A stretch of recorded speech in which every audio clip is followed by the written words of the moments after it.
ER diagram friend जल्दी से example के थ्रू दिखाऊंगा। तो मैंने यहाँ पे कुछ HRMS का ER डायग्राम बनाया है, लेकिन उससे पहले हमें जानना है कि एंटिटी क्या होती है। ER का फुल फॉर्म ही है एंटिटी रिलेशनशिप। ये जो नाम देख रहे हैं ये एंटिटी है और ये क्या है, सारे इसके एट्रीब्यूट्स हैं। तो हम इसको MySQL में कैसे देख सकते हैं, तो जल्दी से अभी दिखाता हूँ मैं आपको। तो यहाँ पे मैं अपने MySQL पे आ गया हूँ। तो यहाँ पे हम ER डायग्राम देखेंगे। तो मेक श्योर MySQL में जो भी आपने डेटा बनाया होगा और जो भी इंसर्ट करी होगी वैल्यू, मेक श्योर कि वो डेटा आपका यहाँ से कनेक्टेड हो। नहीं होगा तो रिकनेक्ट दोबारा कर लीजिएगा। बहुत बढ़िया जी। डेटाबेस पे आने के बाद यहाँ पे मैं रिवर्स इंजीनियर पे जाऊंगा। तो रिवर्स इंजीनियर पे आपका लोकल इंस्टेंट मेरा कौन सा MySQL 80 है, ठीक है जी। बाकी सारे पोर्ट देख लीजिएगा। अगर मान लो XAMPP डला हुआ है तो वहां पे 306 होगा, तो आप 7 कर लीजिएगा। इसका रूट आप चेक कर लीजिएगा। नेक्स्ट करूंगा तो आप देखेंगे कनेक्ट टू DBS में मेरा हो गया रिट्रीव स्कीमा चेक, इसने कनेक्शन चेक कर लिया है। तो यहाँ पे मैं देखूंगा कि मेरा कौन सा डेटाबेस है, HR मैनेजमेंट के नाम से डेटाबेस मैंने बना रखा है, तो इसी लोकल इंस्टेंस के अंदर है। तो नेक्स्ट मैं यहाँ पे कर देता हूँ। तो ये भी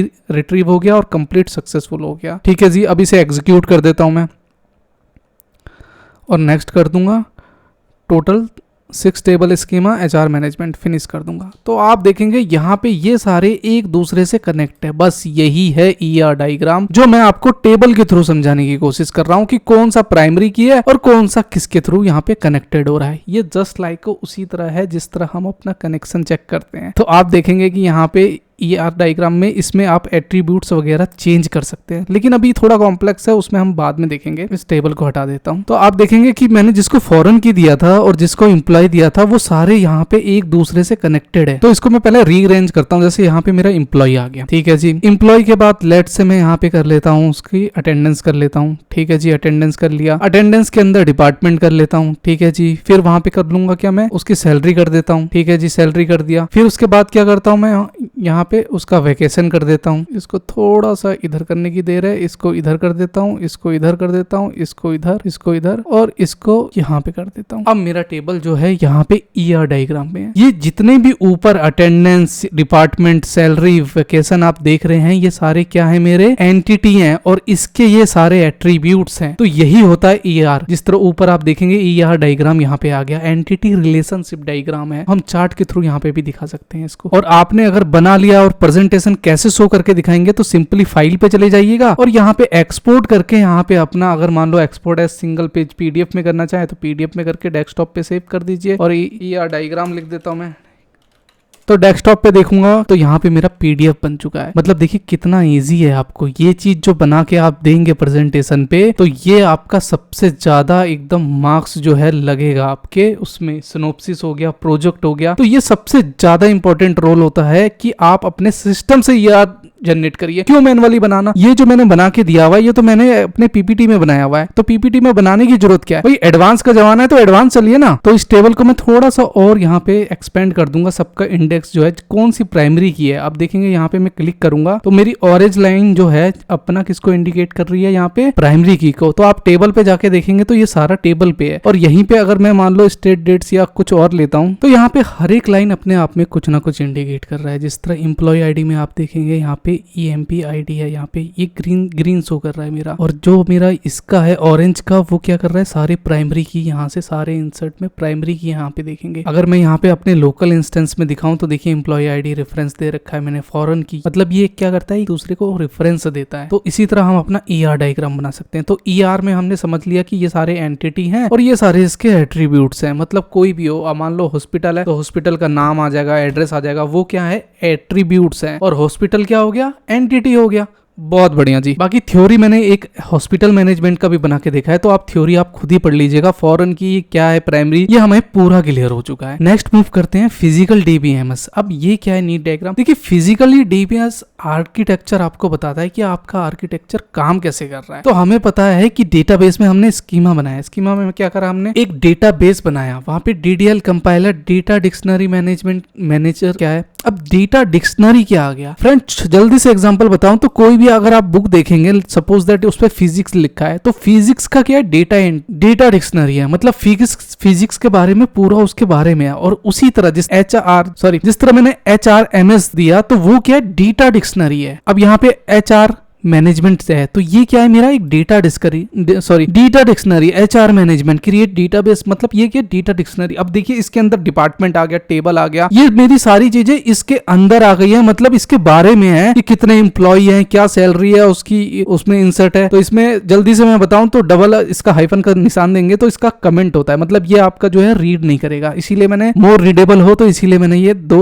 डैश के निशान मारे हैं, ये अपना कमेंट पे है, ये आपका रीड नहीं करता है। यूजर के द्वारा हम क्वेरीज और क्वेरी प्रोसेस देख सकते हैं, कमांड और ट्रांजेक्शन मैनेजमेंट और बफर मैनेज। अब ये क्या चीज आ गई, अब इसमें एप्लीकेशन प्रोग्राम है, डीबीएमएल है, डेटाबेस मैनेजर है। तो ये काम कैसे कर रहा है, इसका मैकेनिज्म देखिए सिंपली है। फिजिकली डेटाबेस आर्किटेक्चर काम कैसे करता है, आपने कुछ इंसर्ट वैल्यू दी, डेटा स्टोर किया, प्रोसेसिंग किया और रिट्रीव कर लिया। डेटाबेस आर्किटेक्चर वही चीज आपको यहाँ पे कंपोनेंट, डिस्क स्टोरेज, कहीं पे स्टोरेज लेगा, मेमोरी देगा, और आपके कहीं कैच पे होगा तो सीपीयू उतनी जल्दी उसे क्वेरी को वो करेगा, एग्जीक्यूट करेगा, परफॉर्मेंस करेगा। जिस तरह सीपीयू में कैच मेमोरी है तो इसी के बारे में दिया है। नेटवर्क में क्या कनेक्शन यूजर फ्रेंडली होता है, अगर मान लो रिमोट की एक्सेस के द्वारा है तो आप एप्लीकेशन मोबाइल के थ्रू इसे एक्सेस भी कर सकते हैं। बस इसी के बारे में डेटाबेस आर्किटेक्चर बताया गया है। तो जल्दी से नेक्स्ट मूव करूं तो एक्सप्लेन एनी 4 कमांड्स। अब 4 कमांड में क्या होता है कि ये चीज हमें अपडेट करके दिखाता है। अगर मान लो फॉर एग्जांपल इसके अंदर मैंने इंसर्ट इनटू लिख दिया, तो इंसर्ट इनटू मतलब क्या है, कुछ वैल्यू इंसर्ट होगी, तो ये क्या हो गई, मेरी एक कमांड हो गई, ठीक है जी। लेकिन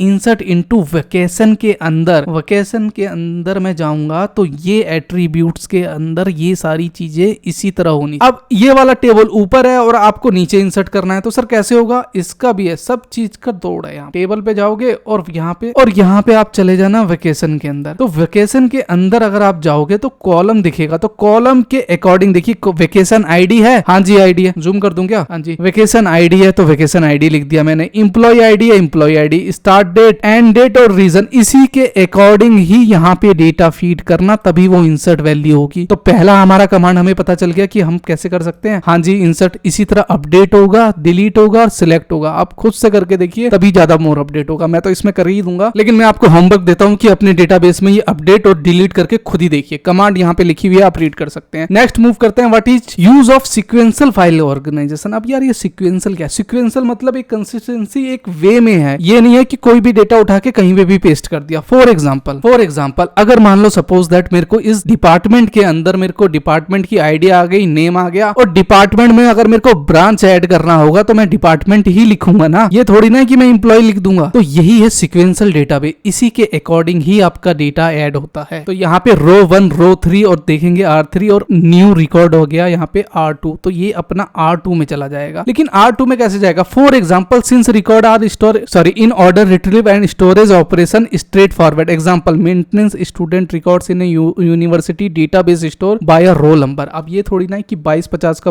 रोल नंबर चल रहा है, 2250 के बाद कर दिया तो वो तो गलत हो गया ना। आप रिकॉर्ड तो डेटाबेस के हिसाब से नहीं काम कर रहे हैं ना। तो उसी तरह सीक्वेंशियल फाइल ऑर्गेनाइजेशन है, आपको ऐसा वे सिखा देगा एक MySQL डेटाबेस DBMS कि आपको प्रोसेस समझ में आ जाएगा। और कभी लाइफ में आप कंप्यूटर में कोई भी फाइल स्टोर करके रखोगे ना, तो इतनी सीक्वेंशियल वे में रखोगे कि आपको खुद मजा आएगा और देखने में भी मजा आएगा। तो एक छोटा सा एग्जांपल देखेंगे कि BCA न्यू का मैंने बनाया और ये फाइलें मैंने एक first semester 6th 4th 5th इस तरह एक सीक्वेंशियल वे में स्टोर किया हुआ है। और ये कुछ PDF फाइल है जो मैं बार बार रिट्रीव करता हूँ। तो ये इसी तरह मैं क्या कर रहा हूँ, ये फाइल मैनेजमेंट कर रहा हूँ। मैं बियॉन्ड द क्वेश्चन चला गया, लेकिन है उसी से linked up. Explain entity integrity मतलब टुकड़ों में, मतलब खंड and referential integrity constraint of a relation with the help of suitable example. अब यार ये एंटिटी देखिए, एंटिटी हमें पता है, लेकिन इंटीग्रिटी क्या है यहाँ पे। तो इंटीग्रिटी एंटिटी का है क्या, कांस्टेंट, मतलब entity constant ensure that each table has a unique identifier. अगर मैं एक्सप्लेन करूं,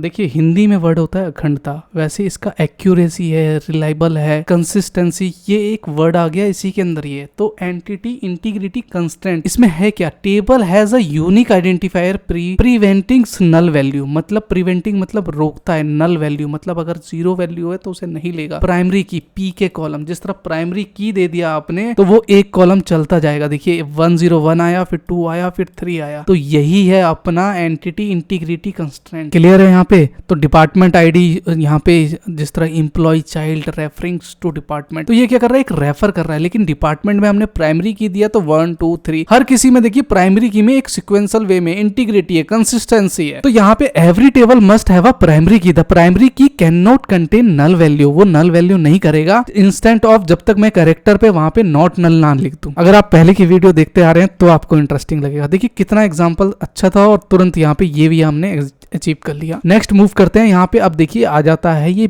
BCNF क्या होता है और इसे एक्सप्लेन करना है थर्ड नॉर्मल फॉर्म। तो उससे पहले ये सेटिस्फाई सेकंड नॉर्मल फॉर्म पे होना चाहिए और सेकंड नॉर्मल फॉर्म क्या होता है, वो सेटिस्फाई वन नॉर्मल फॉर्म में होना चाहिए। तो ये नॉर्मल फॉर्म है क्या? देखिए BCNF का होता है वॉइस कोड नॉर्मल फॉर्म। तो ये आखिर है क्या? देखिए पहला नॉर्मल फॉर्म हमें जानने की जरूरत है, रिमूव रिपोर्टिंग, जिसमें each column must atomic individual value. Atomic मतलब एक इंडिविजुअली, मतलब एक स्टूडेंट आईडी है तो उसका नेम, कोर्स, इंस्ट्रक्शन है। तो स्टूडेंट आईडी क्या करूंगा मैं, अपना प्राइमरी की दूंगा। तो वो क्या है, एक एटॉमिक वैल्यू है, यूनिक आइडेंटिफायर। स्टूडेंट नेम है, कोर्स है। तो ये क्या है मेरा first number. Now the table is 1NF, no reporting group से, मतलब कुछ रिपीट हो रहा है, इसमें नहीं हो रहा। अब मैं सेकंड जो NF बनाऊंगा तो उसपे क्या करूंगा, मैं रेफरेंस दूंगा, इशू स्टूल has partial dependency explain in 2NF। अब देखिए सेकंड NF में क्या है, सेकंड NF में टेबल इज ए 2NF, तो वो कह रहा है remove partial dependency, no partial dependency, all non key attribute must depend on the whole primary key, not just a part of. तो देखिए स्टूडेंट आईडी है और यहाँ पे नेम है। तो मैं यहाँ पे क्या करूंगा, एनरोलमेंट यहाँ पे सेकंड NF पे स्टूडेंट आईडी ले लिया मैंने, ठीक है जी, और कोर्स ले लिया और यहाँ पे मैंने एक इंस्ट्रक्टर ऐड कर दिया। तो ये क्या है, पहला तो मेरा ये फर्स्ट NF में आ गया था। आप देखेंगे ना यहाँ पे, देखिए ये भी है और ये भी है, फर्स्ट NF में है, ये है और ये क्या मेरा सेकंड NF पे है। मतलब मैंने क्या किया, रेफरेंस में दे दिया, नो पार्शियल डिपेंडेंसी। बस थर्ड भी इसी तरह होता है, जिस तरह स्टूडेंट आईडी सेकंड फर्स्ट में था और यहाँ पे थर्ड में क्या, स्टूडेंट आईडी और कोर्स ले लिया, और थर्ड में क्या करूंगा, कोर्स और इंस्ट्रक्टर, मतलब एक दूसरे से दूसरे तीसरे को लिंक कर दूंगा। ये थोड़ा कॉम्प्लिकेटेड होगा लेकिन है बहुत मजेदार, आप अपने SQL में बना के देखिएगा। समरी में बात करें कि UNF, 1NF और 2NF में क्या है, रिमूव रिपोर्टिंग ग्रुप से, रिमूव पार्शियल डिपेंडेंसी और रिपोर्ट ट्रांजिट डिपेंडेंसी होता है। नो मल्टीपल एट्रीब्यूट्स है, की एट्रीब्यूट्स और non key attributes only on PK, मतलब प्राइमरी की। थर्ड मूव करें, why do we need index, explain the following, primary index, clustering index और secondary index. अब index क्या है, अब इंडेक्स क्या है, देखिए इंडेक्स क्या है, डेटा स्ट्रक्चर में वही चीज इंप्रूव करके बताता है। रिड्यूस द नंबर स्ट्रोक, मतलब क्या करता है, उसको रिड्यूस करता है आपके नंबर को कि कितना स्कैन करेगा। एक इंडेक्स में हमने बना दिया, रिट्रीव करो ना डाटा जितना भी है, फास्ट सर्च होता है, एफिशिएंट स्टोरेजिंग है और ऑप्टिमाइज, मतलब प्राप्त करते हैं परफॉर्मेंस में लेयर्स डेटाबेस के अकॉर्डिंग हम करते हैं। प्राइमरी इंडेक्स का अगर आप देखेंगे तो यहाँ पे कुछ इंडेक्स के बारे में बता रखा है कि ये primary index create the primary key of a table since the primary is a unique index, ensure fast and efficient retrieval. ठीक है जी। क्लस्टरिंग क्या है, clustering is interior where records are physically store in the same order in the index, मतलब physically जो आपने manually store किया है। Unique primary index clustering when multiple records share the same key value. कुछ इस तरह आप सर्च करके यहाँ पे देख सकते हैं। सेकेंडरी इंडेक्स में भी कुछ खास नहीं है, नॉन क्लस्टर्ड होता है, इंप्रूव क्वेरी परफॉर्मेंस करता है। स्टूडेंट आईडी, नेम, एज और कोर्स, इसको कैसे कर सकते हैं, देखिए सिलेक्ट एस्ट्रिक का साइन होता है, ऑल को select from student where DBMS के थ्रू हम यहाँ पे पूरी डेटा को रिट्रीव करके देख सकते हैं। कंपैरिजन यहाँ पे आप जल्दी से पढ़ लीजिएगा। तो मिलते हैं नेक्स्ट वीडियो में, तब तक के लिए बाय बाय।